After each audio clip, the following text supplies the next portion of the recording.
పొద్దుగా లేస్తే ఫోన్ లేని పొద్దు గడవది, ఫోన్ లేకుంటే పానం పోయినట్టే ఉంటది. అసొంటి ఫోన్లు మన దేశంలోకి వచ్చినాయంటే కారణం ఎవరో తెలుసా? ఇంకెవరో చంద్రాల సారే అని తెలుగుదేశం పోలు టక్కని అంటారు. చంద్రాల సార్ కాదు, ఎవ్వరు కాదు, రాజీవ్ గాంధీ సారేనట.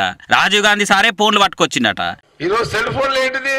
ఇప్పుడు మనం అమెరికాలో చూడు, అమెరికాలో కొడుకో కూతురో కోడలో ఉంటే ఈయన తల్లిదండ్రులు ముందు వీడియో ట్యాబ్ పెట్టుకొని చూస్తున్నారు. అంటే మన ముందున్నట్టే అమెరికా.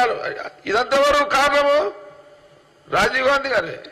అందుకే అలా మనమంతా ట్యాబ్లలో వీడియో కాల్ చేసి అమెరికాలో ఉన్న వాళ్ళతో కూడా మాట్లాడుతామని అంటున్నాడు జగ్గారెడ్డి సారు. జగ్గారెడ్డి సార్ చెప్పినట్టే నిజమే అయి ఉంటది. మరి ఆ రోజుల్లో బయట దేశాల పోయి చదువుకొని వచ్చిండు రాజీవ్ గాంధీ సారు, విమానం నడిపే పైలట్ అయ్యిండు. అమెరికా లండన్ వంటి దేశాల్లో అది వరకే ఫోన్లు రాజ్యం వెళ్తున్నాయి. అయ్యో మరి మన దేశంలో కూడా ఇంకా ఫోన్లు లేకుంటే ఎట్లా అని ఆనాడు సారే సాంకేతిక విప్లవానికి నాంది పలికిండు, ఫోన్ల లైన్ లేపించిండు అని జగ్గారెడ్డి సార్ భావం అన్నట్టు. అయినా ఇలా మనమంతా ఇండియా నుంచి అమెరికాకు విమానంలో పోతున్నామంటే కూడా రాహుల్ గాంధీ సార్ సెలవే. రేపటి రోజుల ఇండియాలో డ్రైవర్లెస్ కార్లలో తిరగబోతున్నామని అంటే అది ఖచ్చితంగా రాహుల్ గాంధీ సెలవే అవుతుంది.